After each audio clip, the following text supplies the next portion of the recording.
This is the Bates Bobcast, our weekly podcast where we take a look at the week that was in Bates athletics. My name is Aaron Morse, and this week we're previewing the NCAA Rowing Championships. The Bobcats are looking for their third straight national title. Plus, we catch up with Bates College Director of Athletics, Jason Fein, who fills us in on the Friends of Bates Athletics Challenge. All that and more coming up on the Bates Bobcast.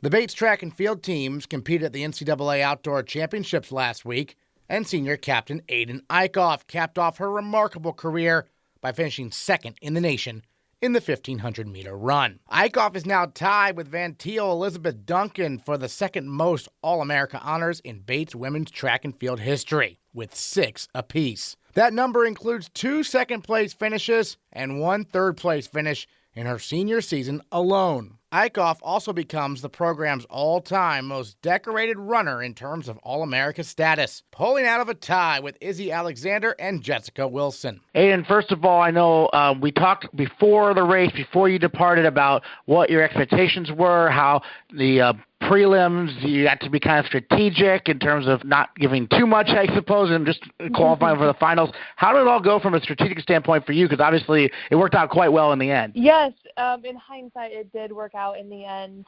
I will say that the prelim race especially was not the confidence booster I needed going into the final. It did work out. However, had the first heat gone a different way, it might have pushed my time out. So essentially I was happy to make the final, but certainly it was a strategic race. People went out very slow and then had to sort of leave it all for that last lap. And I sort of expected my speed to be able to carry me for that. And it did mostly, but so I kind of squeaked into the final. But it totally did all work out in the end. I noticed from the heat you were 6th in the heat, but I guess that heat was just really fast. Yes, it was faster than the first one, which meant that fortunately I didn't necessarily need the top 4 qualifying. And then in the final, I mean, obviously we talked about, Emily Bryson of Brandeis and what she brings to the table. How did that race go in terms of approaching her and trying to keep pace with her throughout, or did you not concern yourself necessarily with that? Yeah, so I, in the final, even after the prelim race, really tried hard to stay calm and not take those nerves from the prelim race and go out really fast and try to lead it the entire time. I instead just took a deep breath, and I was in the back for most of the race, and I knew that the front runners were at a good pace, nothing too slow or too fast. And Emily Bryson and I both sort of did our own thing. I knew that I would have to make a move going into the final lap, and because I hadn't tried to lead it at that point, I still had a quick lap left in me, and she did as well. Pretty much as soon as I made my move, she made hers and just sort of blew by me, and I knew that was going to happen. So fortunately for me, I just then concentrated on trying to stay in second for the rest of the race. Yeah, it looked like it was quite a close battle there for second place with a runner from Calvin College. It looks, yeah. How'd that go? Exactly, it was. I could kind of see them coming on my inside and my outside. Fortunately, I was able to persevere. And I assume you were able to make it back for graduation the next day, and that all went smoothly? Yes, it did. It was a blur. It really was. But within 24 hours, essentially, I was second at nationals and had graduated and moved out of my dorm. So it was pretty crazy. What does it mean to you to be the most decorated runner in Bates women's track and field history with those 6 All-America honors you have? I personally have at least to me, I feel like I hit Bates College at a time where we had such strong leaders, both just from a leadership standpoint and from a performance standpoint, having Catherine Cook, Jess Wilson, Allison Hill, Sally Cisse, having that whole crew as sort of my leaders made it really easy for me to stay committed, show up every day, and because there was all these people around me who that wasn't even really an option for them. It was just sort of second nature.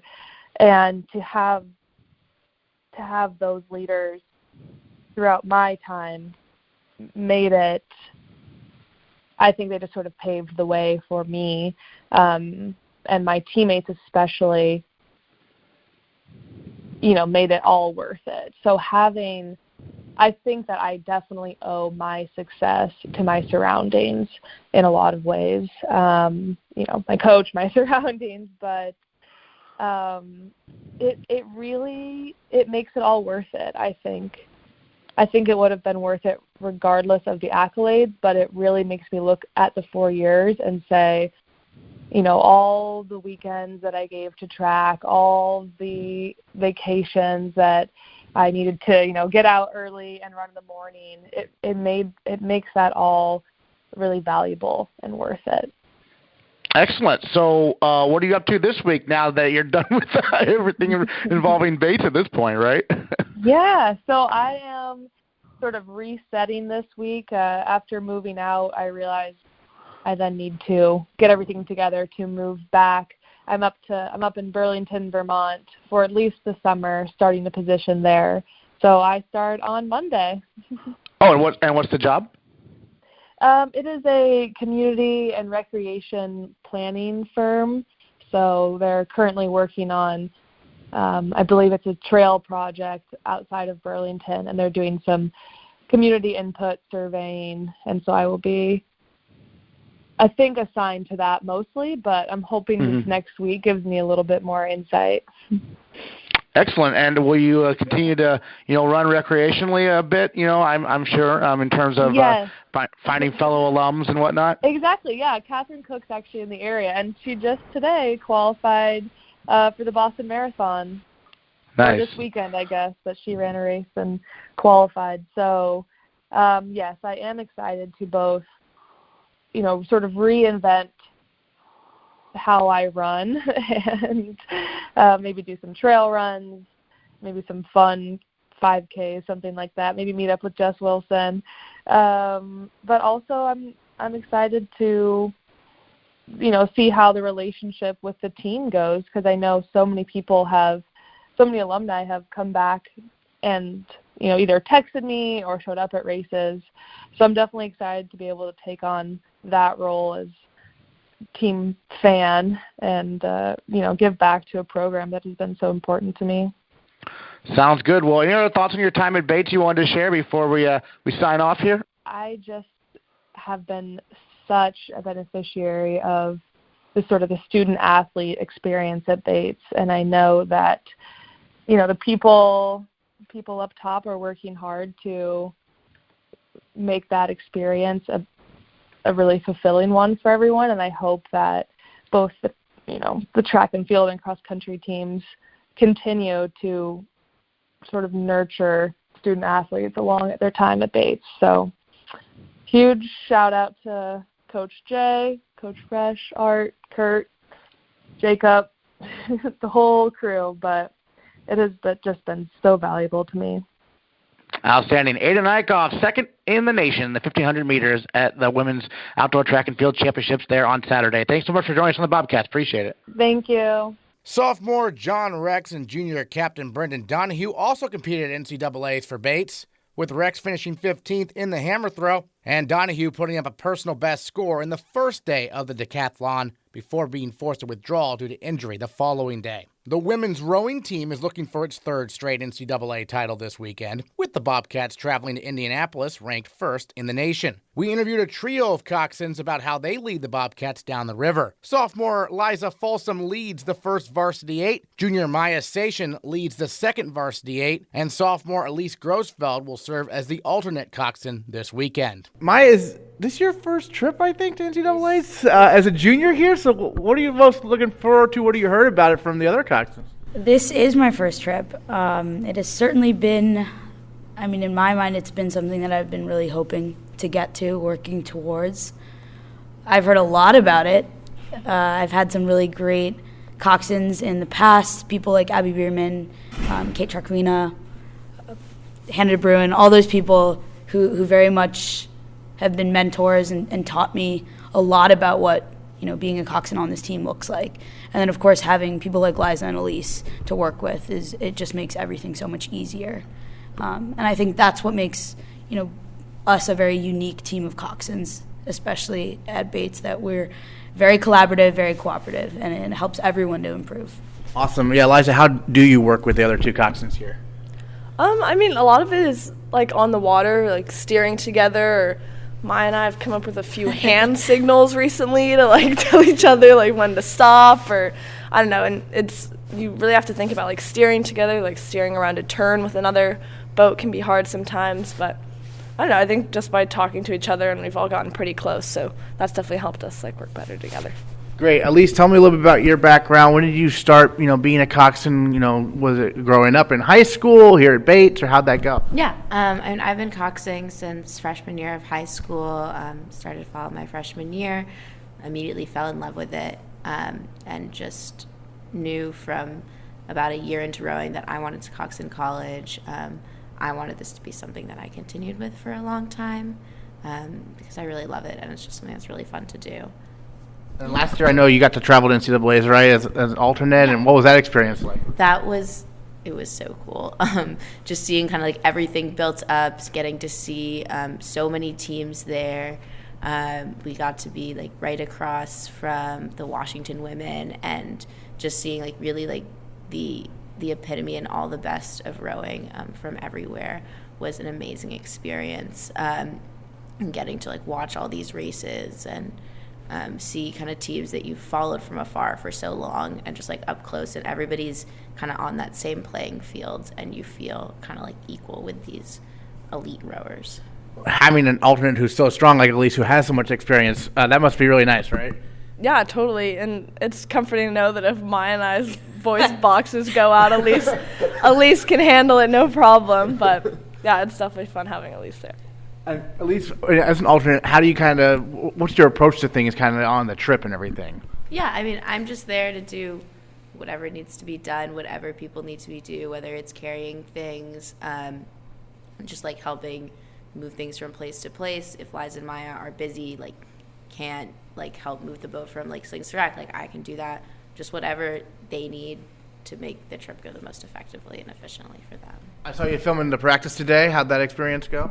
Oh, just so great. Filming, so much fun. You're scared to drop the iPad, I heard. Yeah, I was, it was like me falling off the launch, the iPad falling off the launch. I thought the iPad was like a little more of a priority, so went with that, but it's good.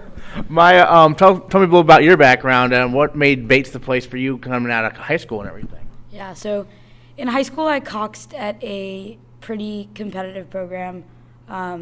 It was very much unheard of for me to go D3. Most of the girls that I row with rowed, at Stanford and Michigan, and they are going to Worlds and they might go to the Olympics. And so for my coach, it was kind of a surprise to hear that D3 was what I was considering. And for me, it just made the most sense academically and otherwise. And I think when you talk D3, there's absolutely no better place to be at than Bates.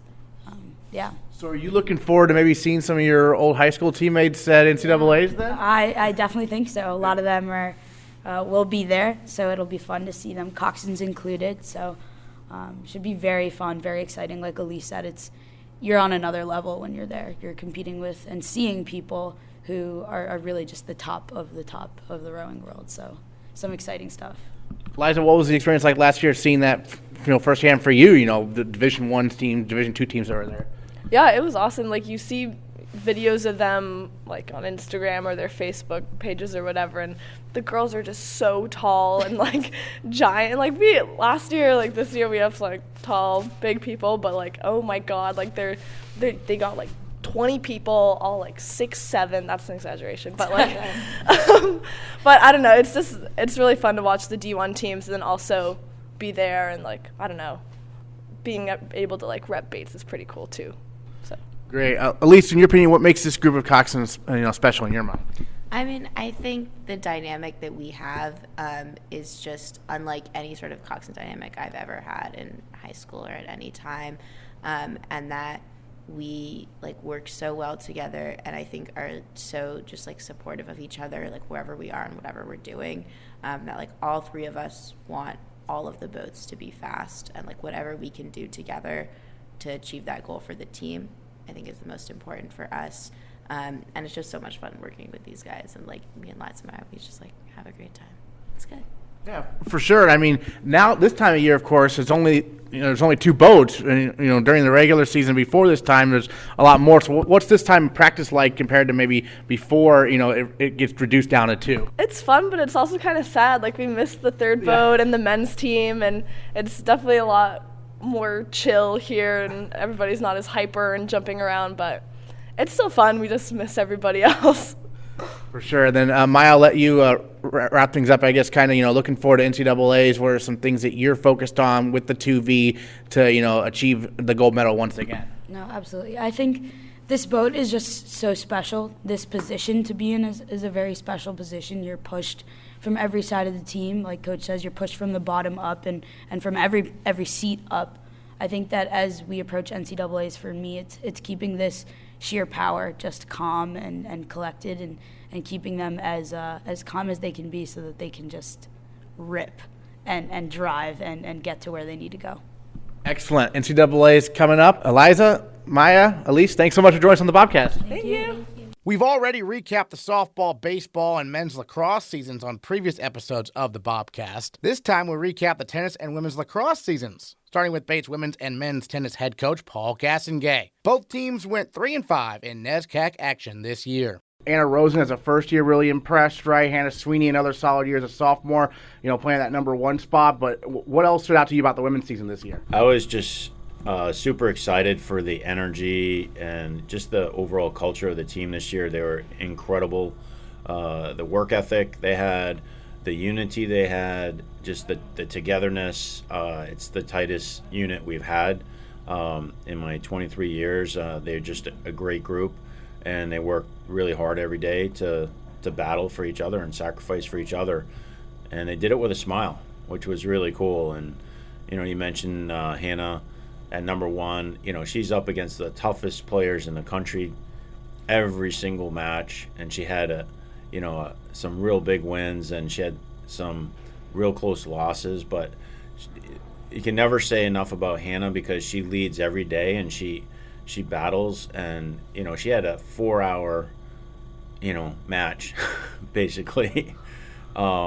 It's insane, like the level of commitment it takes to endure that kind of pain over and over and over. They're playing like 50-ball rallies. I mean, she did that over and over this season and just really led the team.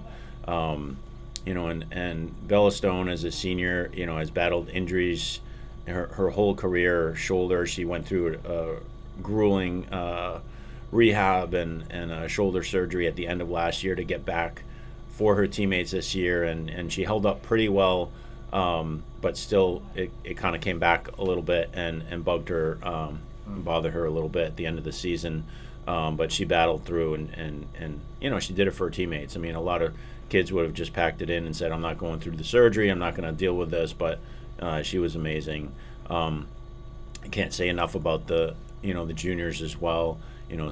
Susie and Isabel and Lauren Hernandez were just unbelievable. Like in our first years, were incredible as well. You mentioned Anna Rosen and Sydney Burns, and and then we had some other players waiting in the wings who are doing some really good stuff.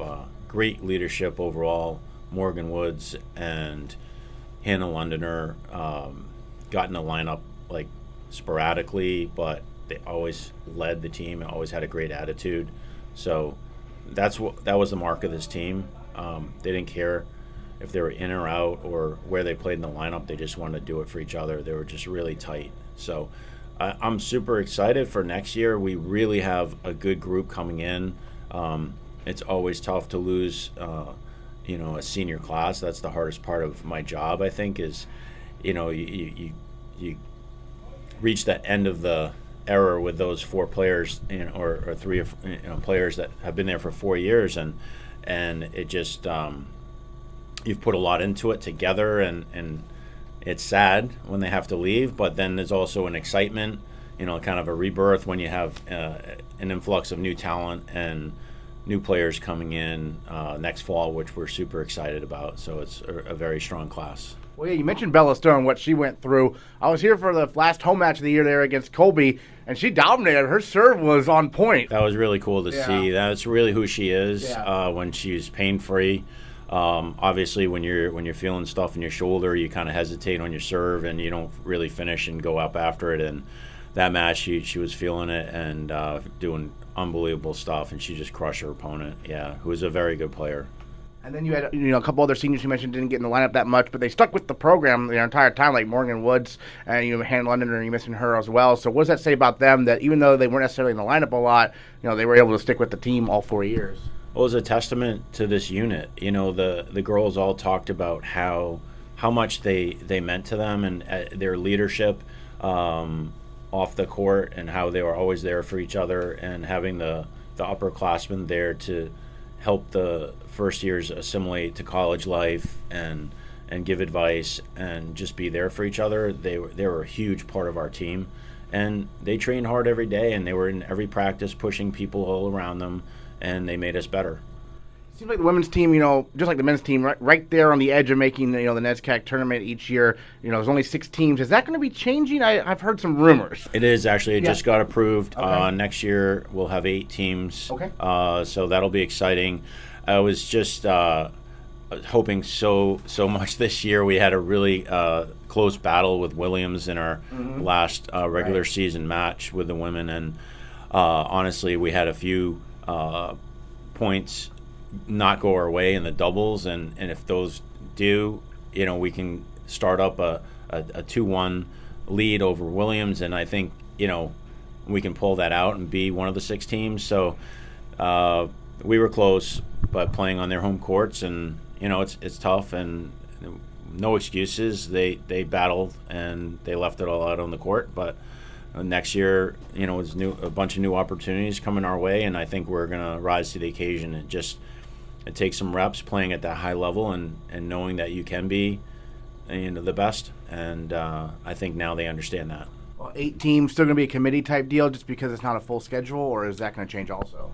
It's all based on win-loss record and strength of schedule. So they look at everything. So if you play a stronger schedule, and you have your win-loss record suffers because of that, it's based on head-to-head. So it's pretty clear-cut. Yeah.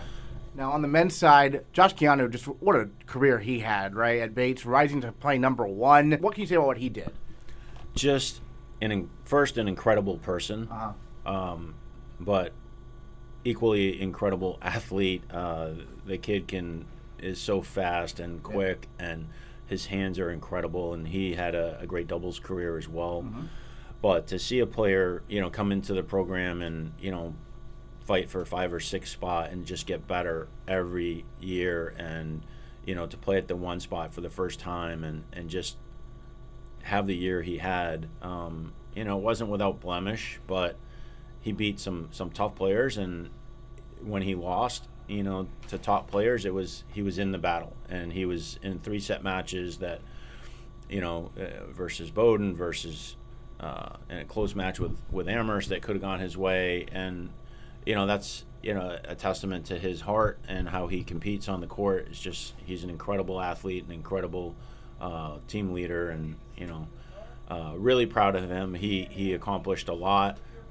We were really disappointed when he didn't get selected to the NCAA tournament. And he was an alternate, and it didn't work out for him. But he was nominated and voted on by the coaches and selected as the ITA Northeast Region Most Improved Senior, which is very fitting, for a player to come in low in the lineup as a freshman and work their way up to number one.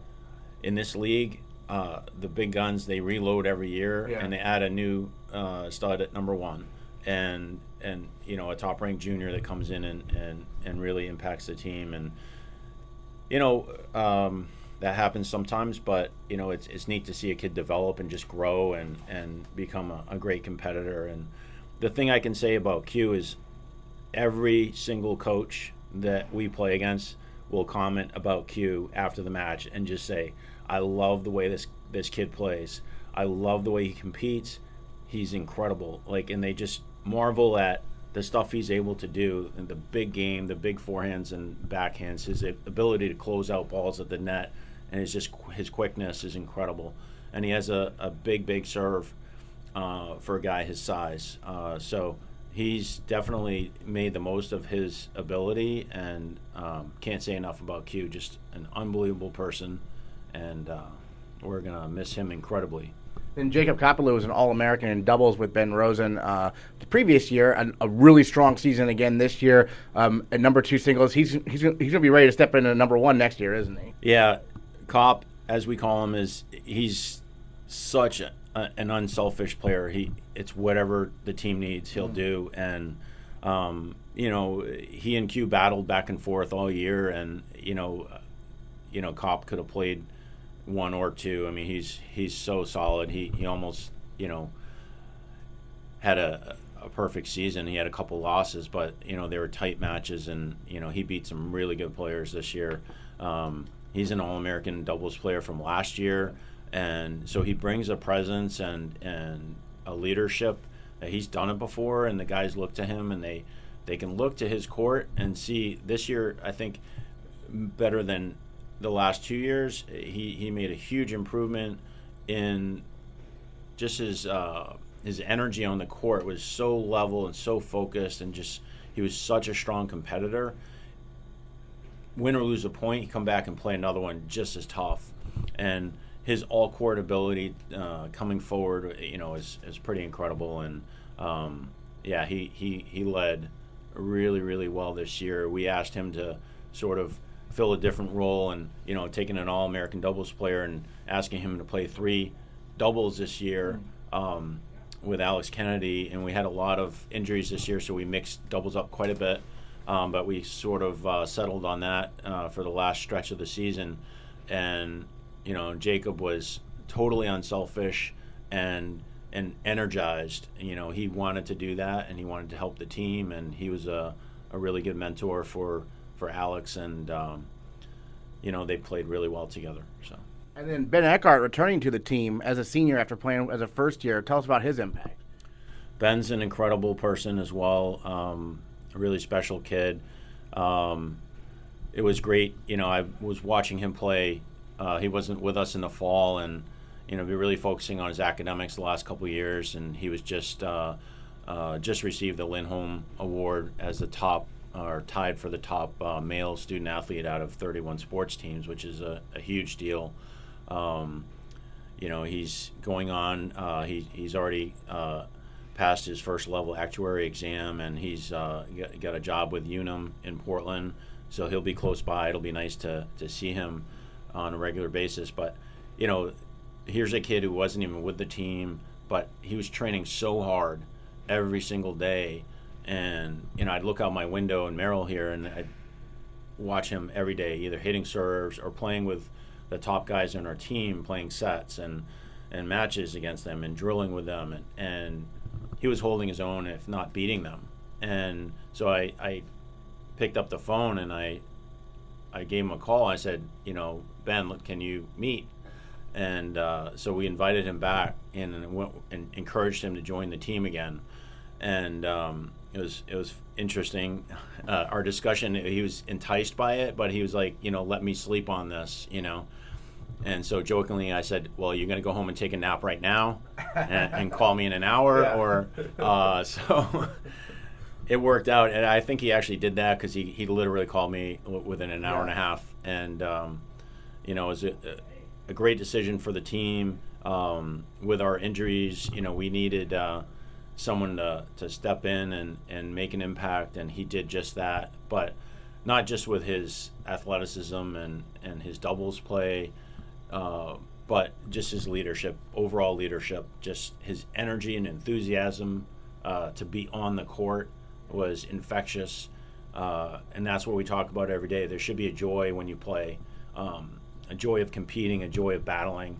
When stuff goes bad, you thrive on that, and you persevere.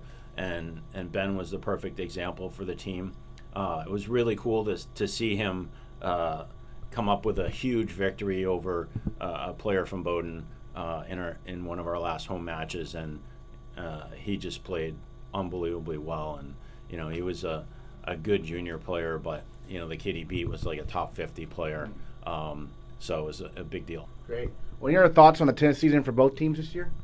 It was a challenging year on the men's side, but I think if you go into a season expecting everything to be perfect, you shouldn't be in this line of work. I think we did our best to embrace the challenge of being down players, and I think what I can say about the men's team is that they really persevered every single match, and they were in the fight, and that's all I can ask, honestly. They had to overcome a lot this year, and we were still battling with the best teams in the country. We lost a lot of close ones, but we'll be back next year and we'll be stronger for it. On the women's side, it was the first year we've been healthy in the last 3 years. So we had everyone in the lineup for the most part. And Bella still was hampered a little bit, but she was in most of the time. And, I think it was just, again, the opportunity to be in the lineup and to not be injured with Susie and Isabel, who missed an entire spring, their first year or sophomore year. It gave them just this incredible desire to get back on the court, and they played with a passion, and they really competed well. All right, Paul Gastonguay, thanks so much for joining us on the Bobcast to recap the tennis season. Appreciate it. My pleasure. The Bates women's lacrosse team went 8-8 this year and 4-6 in NESCAC play. The Bobcats were the only team in the country to defeat eventual NCAA champion Middlebury. Head coach Brett Allen joined us on the phone to talk about that win and to recap the season. Well, I think it's a testament to the strength of the NESCAC, of course, whenever you have a team that's able to finish off the season with a national title. Obviously the Final Four this year had 3 of the 4 teams as NESCAC teams, so certainly a strong conference this year. I think for us to be able to, start our NESCAC schedule at Middlebury with a win was obviously huge at the time. I think it certainly was giving us a lot of excitement as we started the season, and certainly we had some great wins this year, but we play a tough schedule, and the fact that 3 of the 4 teams in the Final Four were NESCAC teams, and honestly a 4th Amherst just missed by losing by a goal in the regional quarterfinals. It's a tough league, and we had a good year, but certainly want to get to the place where we're in contention to go to the Final Four.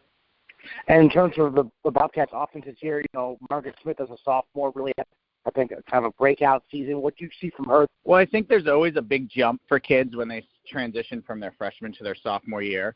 I feel like across the board, our sophomore class was much more impactful this year than they were as first years. And a lot of that's just due to the fact that they're a little bit more emotionally mature. They obviously kind of know their way around campus, and they know what to expect as far as the season goes. And I think that just gives those kids, and obviously Margaret included, an opportunity to just get comfortable and play their game rather than trying to force it and prove to everybody that they're good enough to compete at this level. But I was obviously proud of her, but, really proud of all of our returners for, amping up their game a little bit and being more consistent than they were a year ago. I know you've been, very busy this past few days, in postseason meetings with players. What do you get from that? What do you hope the players get from that in terms of, looking back on the season when you talk with them? Well, everybody's got a different take on the season for the most part as far as it goes as an individual, but I think collectively the team was obviously really excited with how the season started, and then, certainly there was some disappointment with how our season ended.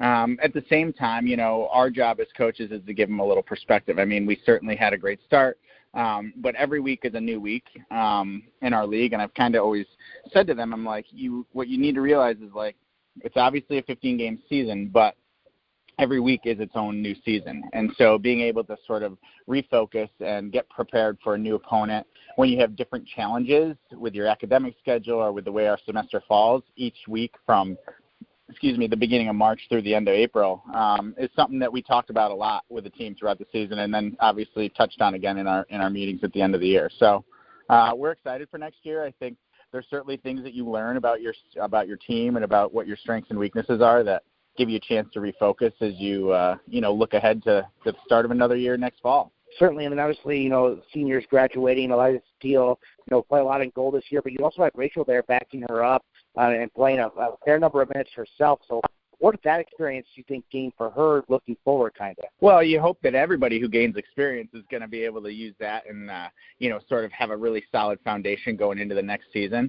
I feel like Rachel's going to be in a good position to earn the opportunity to play in goal, but at the same time, I think she's got to adjust to now, instead of being the younger goalie, she's going to be the more experienced and veteran goalie. And so that's going to be a new challenge for her and something that we talked about with her. But I think all goalies are kind of ready for that transition.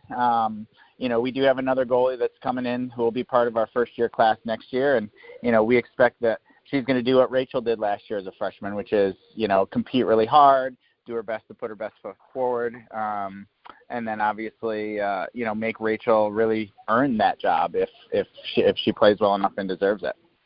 Was there anything about the season that surprised you, good or bad, throughout the year that kind of progressed about the team and everything? Well, I've done this long enough, so I wouldn't say there's a lot that surprises me anymore because, I've tried to temper my expectations just because, every week is a new week and you just never really know what to expect. Even if, you can have a great week of preparation and then, lay a complete egg in a game on a Saturday.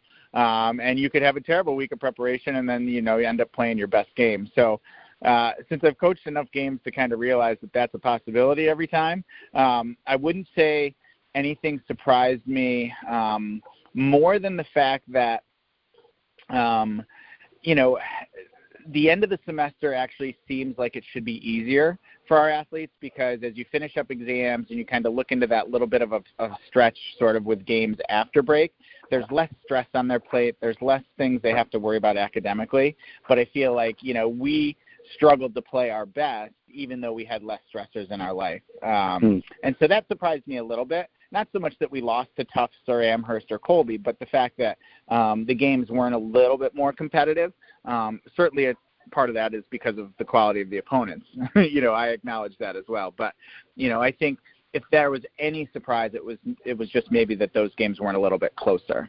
Well, yeah, it seems like lacrosse is obviously a game of runs, to say the least, and if you don't respond with a run, it can get out of hand quite quickly. I mean, that's something obviously you've observed during your time coaching in terms of having to be able to answer when a team scores 4 goals in a row or something like that. Yeah, no, there's no question that it is a game of runs. And I think what we struggled with maybe was in those last few games, and even a little bit in that exam week or the week before exams in the beginning of April, was just getting off to a good start and responding after the teams we were playing, scored 3 or 4 goals early. So, again, it's one of those things like if a coach had the magic wand to figure that out, like none of us would be coaching. We'd all be consulting and telling everybody how to do it. But, I think that, learning from that and figuring out how to be resilient, how to be more focused at the beginning of a game is definitely a takeaway from this season that, hopefully we can improve on looking ahead to next season.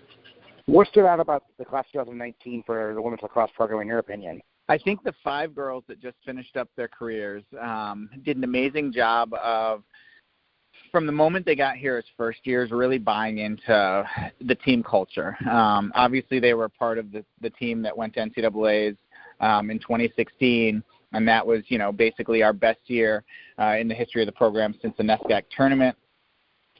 Started in the early 2000s, and then obviously the AQ came in for NCAA. So that was a huge experience for them, because they were able to sort of take some of the things that they learned as first years, and then as they got older and became more impactful on the field as players, they were able to really, I think, help our team culture, especially from their junior into their senior year, to just remind everybody of why we do this, and that it is about the team. It's not about individual accolades and individual performances.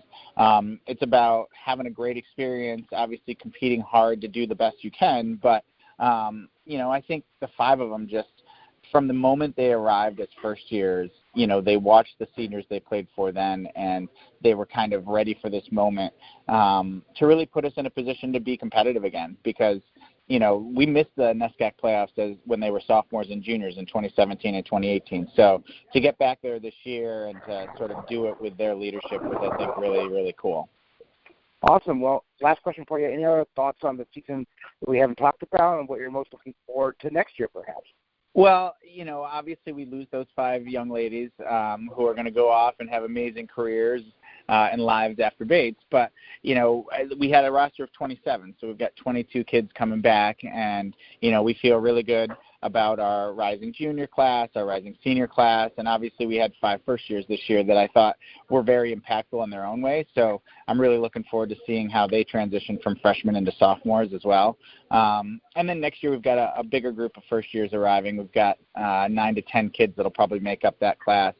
So I'm just excited to get started again. Every season's a new season, and every team's a new team, because kids mature and get older, and you have different personalities that get added into the mix. So just can't wait to get going again. From Wednesday through Friday this week, Friends of Bates Athletics is issuing a challenge to the Bates community. 3 days, 31 varsity sports, 310 donors. Bates Director of Athletics Jason Fein fills us in on the challenge. The challenge came about through some conversations with our Senior Associate AD, Celine Cunningham, and myself, talking about ways that we could help use modern technology to help our teams, reach their fundraising goals. And one thing that anyone involved in intercollegiate athletics knows these days is that fundraising is a big part of the job, whether you're the AD or whether you're the coach, to try and supplement your program. So this has been really successful at some other campuses, and anybody who's kind of in this world has probably seen some of the campaigns out there on social media. So we approached our advancement office and our advancement team, and they were really receptive. And we put this together. It's the first go at it, and so far there's been pretty good buzz. And then we plan on refining it, and then using some of the feedback we get this year to see how we can do. But we've got a great goal of $31,000 in 31 teams. So we're trying to stick with the 31s, and it'll end on May 31st. And we're trying to get 310 donors. So certainly we want to encourage everybody to, no matter how big or small, to go out there and make a gift, because it all counts towards the challenge. And the teams are competing against each other, kind of. There's a leaderboard. People can check that out as well, right? Well, if coaches and student athletes can identify with anything, it's competition, right? Yeah. So we thought that doing the leaderboard and Give Campus makes it really easy to do that, that we thought we'd create a little healthy competition, a little challenge. And there's some incentives in there, because donors have created incentives based on who gives what on what particular day to what particular team. So it should spark folks to get out there to their networks, to alums, to parents, and boosters, of the program, to try and get that challenge so that their team can hopefully realize a little bit more in the donations than they would just through the regular giving. For people who may not know, Friends of Bates Athletics is in the Office of Advancement here at the college. It really supports all the varsity sports. What have you seen in your time here, the impact of donations to Friends of Bates Athletics on the department?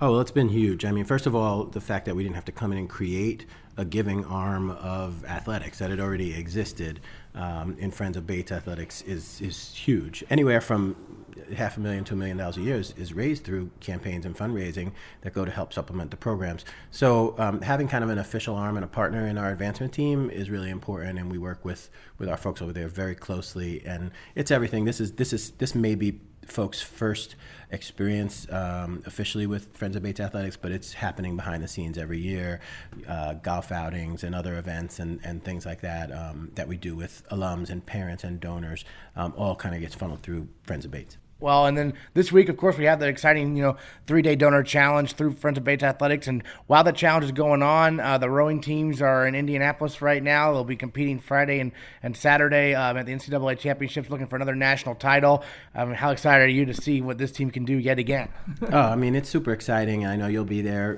cheering them on as well and covering it for all of us.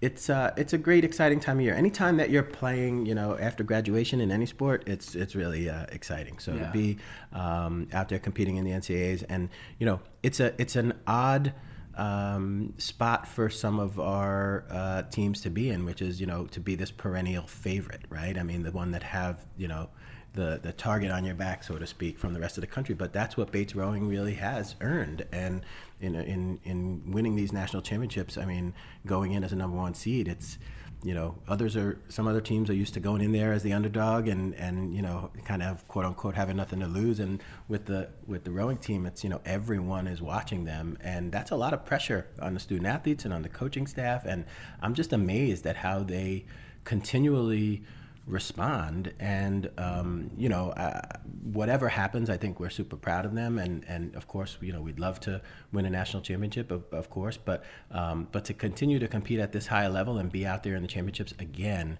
and seem to just always focus and double down on what they're doing is just a huge testament to the coaching staff and to those student athletes. Absolutely. Well, we talked with Scott Lehman last week about the facilities priorities and what's going on over the summer, the initiatives there. From your perspective, maybe outside of that, what else are you going to be looking to do over this summer leading into next fall from a department standpoint? Yeah, we actually have been in some meetings these last couple weeks talking about continued facility improvements. Our goal is always to try and recruit the best and the brightest, whether it be coaches, whether it be student athletes, and we know we need to include a facility plan in those goals, right? I mean, it's admissions is huge in recruiting, the best, but also facilities, speaks to prospective students these days. So yeah, we've made some great strides, and I'm glad that you got to talk to Scott a little bit about that. We're really excited at the way Alumni Gym has turned out from kind of start to finish, the actual gym and the bleachers, along with the new lobby and some of the other areas. But we're gonna continue that process, and we're gonna focus a little more on branding this summer, updating some of the spots where the brands are a little bit outdated, scoreboards and hallways and things like that. And then we want to try and take our showcase pieces where recruits come, which was really kind of the lobby here, and move that over to the lobby of Merrill and the lobby of Underhill. And of course, getting the turf down in Underhill is going to be huge from a performance standpoint. We really want to try to key in on maximizing our student athletes' peak performance, and that means physical, that means mental, that means emotional, it means social, and so we're always kind of looking at it with that eye of what is that student experience going to be like. So that'll go a long way. But we're looking at what we can do, and again, partnering with Advancement and our great administration to try and say, look, what does the next phase of this looks like? There's little fixes, and then there's also bigger projects and facility projects that we want to do, and we want to have better locker facilities, locker rooms, changing areas, things out at the fields, new turf fields and stuff like that. So yeah, we've got a lot in the works, and they'll have to stay tuned to the Bobcast. Well, yeah, for sure. Well, speaking of that, you mentioned you wanted to recruit the best. You made a new hire for women's soccer, new head coach. Tell us about him coming in from UPS. Yeah, Joe Vary, coming from Puget Sound. Really excited to have him coming pretty much about as far as you can go in the continental U.S. and still be here, coming up to Maine. But, he's got a great track record of building programs his last two spots. He knows how to do it in a highly competitive academic environment, a highly competitive athletic environment. Came out here and pretty much, was unanimous amongst folks that met him that this was going to be a good fit. And we're really excited. I mean, the team is certainly excited. We were able to have a Zoom conference call with him last week after we named him and had the team, because some of our folks were still traveling overseas and abroad, and it was nice to have the whole team getting excited about it. So he'll be on campus this summer. He's already hitting the ground recruiting before he even actually makes it to campus. He'll be at some recruiting events, and we're excited that team I think has good things ahead, and Joe is going to do well here. Well, any other thoughts on the Friends of Bates Athletics Challenge we have coming up this week? Oh, well, look, this is, again, the first time that we're actually trying this specific targeted campaign. Again, I think that any gift, no matter how small, counts towards the challenge, will help unlock some donors that have challenged folks to, they'll match. So we just want to get everybody involved, and also, that competitive feel amongst the student athletes, amongst the coaches, just keeps a little competition going after the seasons are almost done. Rowing's still happening, but it's been a good year, and we want to get some momentum into the summer as we start thinking about the fall, which, believe it or not, is right around the corner. And I also would just really like to thank you on behalf of everybody that gets interviewed on the Bobcast, and whenever I'm out at alumni events, things like that, people tell me that they listen to it. They really love, waiting for it to show up in their inbox, and all the things you've done with video and with broadcasting and with the Bobcast, and really making sure that we showcase the student athletes and their achievements. So thank you. Thank you. Jason Fein joining us here on the Bobcast. Next time on the Bates Bobcast, we'll recap the 2018-19 school year with our report from Indianapolis, where the women's rowing team is looking for its third straight NCAA title this Friday and Saturday. That's next time on the Bates Bobcast. Bates, Bobcast.